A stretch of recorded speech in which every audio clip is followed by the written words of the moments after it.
സൂറത്ത് 8, സൂറത്ത് 9, തൗബ, അൽ അനാഫ് എന്ന് പറഞ്ഞ സൂറത്തുകളില് ഏറ്റവും സമാധാനപരമായ മതമാണ് ഇസ്ലാം എന്ന് പറയുമ്പോ ആ ഒരു ഇതെടുത്ത് നോക്കിക്കഴിഞ്ഞാൽ എന്ത് സമാധാനമാണെന്ന് ഞാൻ ഒരു നേരം ചിന്തിച്ചു. കാരണം എന്റെ കൂട്ടുകാർ മിക്കവരും ഹിന്ദുസും ക്രിസ്ത്യൻസും ആണ്. ഞാൻ പഠിക്കുന്നത് ഹിന്ദു മാനേജ്മെന്റിലാണ്. അപ്പം ആ ഒരു ഇതെടുത്ത് നോക്കിക്കഴിഞ്ഞപ്പോ സൂറത്തുൽ അൽ അനാഫിൽ പറയുന്ന കാര്യങ്ങൾ എന്താന്ന് വെച്ച് കഴിഞ്ഞാല് കുഴപ്പമില്ലാതാവുകയും മതം മുഴുവൻ അള്ളാഹുവിലേക്ക് ആവുന്നത് വരെ നിങ്ങൾ യുദ്ധം ചെയ്യുക എന്നാണ് സത്യവിശ്വാസികളോട് അവരുടെ പഠിച്ചവൻ പറഞ്ഞു കൊടുത്തിട്ടുള്ളത്. നബിയോട് സത്യവിശ്വാസികളെ യുദ്ധം ചെയ്യാൻ വേണ്ടി പ്രോത്സാഹിപ്പിക്കാനാണ് പറഞ്ഞിട്ടുള്ളത്. അപ്പൊ സൂറത്ത് തൗബ എന്ന് പറയുന്നത് പശ്ചാത്താപം എന്നാണ്. പക്ഷെ പല വാക്യങ്ങൾ കണ്ടു കഴിഞ്ഞാൽ അത് പശ്ചാത്താപമായിട്ടല്ല, മതവിദ്വേഷം നിറക്കുന്ന ആയത്തുകളായിട്ടാണ് എനിക്ക് തോന്നിയത്. എന്താണ് പറയുന്നത്? വിലക്കപ്പെട്ട മാസങ്ങൾ ഒഴികെ ബാക്കി മാസങ്ങളില് ബഹുദൈവ വിശ്വാസികളെ കണ്ടെത്തിയെടുത്ത് കൊല്ലണം. അവരെ പിടിക്കാൻ വേണ്ടിയിട്ട് പതിയിരിക്കാവുന്നിടത്തോളം നിങ്ങൾ പതിയിരിക്കണം, അവരെ വളഞ്ഞു പിടിക്കണം എന്നൊക്കെയാണ് മതം പഠിപ്പിച്ചു കൊടുത്തിട്ടുള്ളത്. അസ്സലാമു അലൈക്കും വറഹ്മത്തുള്ളാഹി. ഇത് ഹാരിഫ് ഹുസൈന് കുറേ കൊണ്ടു നടന്നതാ, കാലങ്ങളോളം കൊണ്ടു നടന്നു. സൂറത്ത് തൗബയിലായത്ത് ഇത് എവിടെയെങ്കിലും ഒന്ന് ചെലവാക്കി കിട്ടാനായിട്ട് ഹാരിഫ് ഹുസൈന് പഠിച്ച പണി 18 നോക്കിയതാ. എന്ത് തെറ്റില്ല, ആ പരിപ്പ് എവിടെയും വന്നില്ല. ഇപ്പൊ ഈ ഒരു പെണ്ണ് ആരെന്താന്നുള്ള അറിയില്ല. ഈ ഒരു ആയത്ത് കണ്ടിട്ടാണ് മതം വിട്ടത് എന്ന് ആ വീഡിയോസിൽ ക്യാപ്ഷൻ കൊടുത്തിട്ടുണ്ട്. പരിശുദ്ധ ഖുർആനിൽ ബഹുദൈവ വിശ്വാസികളെ കണ്ടവിടത്ത് വെട്ടിക്കൊല്ലണം എന്ന് ഖുർആനിലുണ്ട്. അപ്പോൾ ഈ പെണ്ണിന്റെ കുറേ സുഹൃത്തുക്കളൊക്കെ ഹിന്ദുക്കളാണ്. ഞമ്മക്കെന്ത് ഹിന്ദുക്കളെന്ന് സുഹൃത്തുക്കളില്ലേ? ലോകത്ത് ഇവർക്ക് മാത്രമുള്ളൂ സുഹൃത്തുക്കള്. ഇപ്പൊ പരിശുദ്ധ ഖുർആനിൽ അങ്ങനെ ഉണ്ട് എന്ന് ഓൾക്ക് മനസ്സിലായിട്ടുള്ളത് അങ്ങനെയാണ്.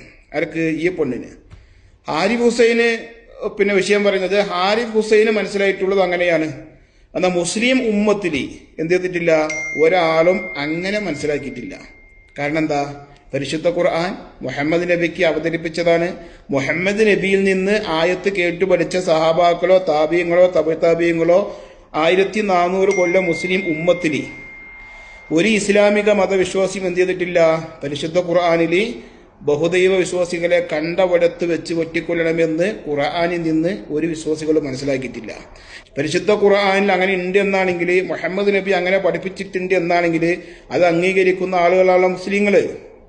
ഇനിയിപ്പോൾ നമ്മുടെ രാജ്യം പോട്ടെ, മറ്റുള്ള രാജ്യങ്ങളൊക്കെ പോട്ടെ, പിന്നെ സൗദി അറേബ്യ അത് രാജഭരണമാണ്. അപ്പൊ അത് ഭരിക്കുന്ന ഒരാള് മുസ്ലിമാണ്. പരിശുദ്ധ ഖുർആനിൽ അങ്ങനെ ഉണ്ട്, മുഹമ്മദ് നബി അങ്ങനെ പഠിപ്പിച്ചിട്ടുണ്ട് എന്നാണെങ്കിൽ ഈ സൗദി അറേബ്യയിൽ ഏതെങ്കിലും ഒരു ഹിന്ദു ഒന്ന് ജോലി ചെയ്തു പോകുമോ? അപ്പൊ പരിശുദ്ധ ഖുർആൻ എന്നുള്ളത് അത് മനസ്സിലാക്കേണ്ട ഒരു സ്രോതസ്സുണ്ട്, അത് മനസ്സിലാക്കേണ്ട വഴികളുണ്ട്. ആ വഴികളിലൂടെ ആ സ്രോതസ്സിലൂടെ തന്നെ മനസ്സിലാക്കണം. അല്ലാത്ത പക്ഷം എന്താവും, വഴി പിഴക്കും എന്നുള്ളത് തർക്കമില്ലാത്ത വിഷയമാണത്. അതിനൊക്കെ തെളിവാണ് ഈ പെണ്ണ്, ഹാരിഫ് ഹുസൈന്, മറ്റുള്ള വിഭാഗക്കാര്. ഇപ്പൊ ഖാദിയാനി വിഭാഗം ഒരു വിഭാഗമുണ്ട്. മുഹമ്മദ് നബിക്ക് ശേഷം പ്രവാചകത്വവാദവുമായി രംഗത്ത് വന്ന മിർസാ ഗുലാം മുഹമ്മദ് ഖാദിയാനിനെ പ്രവാചകനായിട്ട് അംഗീകരിക്കുന്ന ഒരു വിഭാഗമാണ് ഖാദിയാനി വിഭാഗം. അവര് ഖുർആനെ മനസ്സിലാക്കുന്നത് മുഹമ്മദ് നബിയിൽ നിന്ന് മതം പഠിച്ച ആളുകൾ മനസ്സിലാക്കിയ രൂപത്തിലല്ല. അങ്ങനെ മനസ്സിലാക്കുകയാണെങ്കിൽ പിന്നെ മുഹമ്മദ് നബിക്ക് ശേഷം ഒരു പ്രവാചകത്വവാദം അംഗീകരിക്കാൻ തന്നെ പറ്റില്ലല്ലോ. പക്ഷെ ഓര് പറയുന്നത് എന്താണ്, ഖുർആനിൽ അങ്ങനെ ഉണ്ട് എന്നാണ്. അത് ഓര് മനസ്സിലാക്കിയിട്ടുള്ള അങ്ങനെയാണ്. മറ്റുള്ള ആളുകളൊക്കെ ഈ വിമർശനം പറയുന്നത് ഓർക്ക് മനസ്സിലായിട്ടുള്ളതാണ്.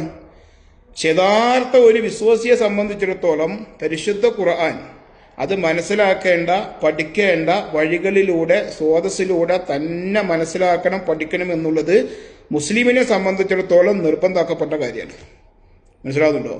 ഒരായത്ത് മുഹമ്മദ് നബിക്ക് അവതരിച്ചു, അത് മുഹമ്മദ് നബി ഓതി വിശദീകരിച്ചു, സഹാബാക്കളാണ് നേർക്കുനേർ കേട്ടത്. മുഹമ്മദ് നബിയിൽ നിന്ന് സഹാബാക്കൾ അങ്ങനെ മനസ്സിലാക്കിയിട്ടുണ്ടോ? പരിശോധിക്കണം. താബീങ്ങൾ അങ്ങനെ മനസ്സിലാക്കിയിട്ടുണ്ടോ? പരിശോധിക്കണം. തബിതാബീങ്ങൾ അങ്ങനെ മനസ്സിലാക്കിയിട്ടുണ്ടോ? പരിശോധിക്കണം. ഇല്ല എന്നാണെങ്കിൽ ആ ആയത്തിന്റെ അർത്ഥം ഒരു മനസ്സിലാക്കിയ രൂപത്തിലല്ല എന്നാണ് അതിൽ നിന്ന് മനസ്സിലാക്കേണ്ടത്. അല്ലാഹു തആല ഹക്ക് മനസ്സിലാക്കാൻ, സത്യം മനസ്സിലാക്കാൻ തൗഫീഖ് നൽകി അനുഗ്രഹിക്കുമാറാവട്ടെ. അസ്സലാമു അലൈക്കും വറഹ്മത്തുള്ളാഹി.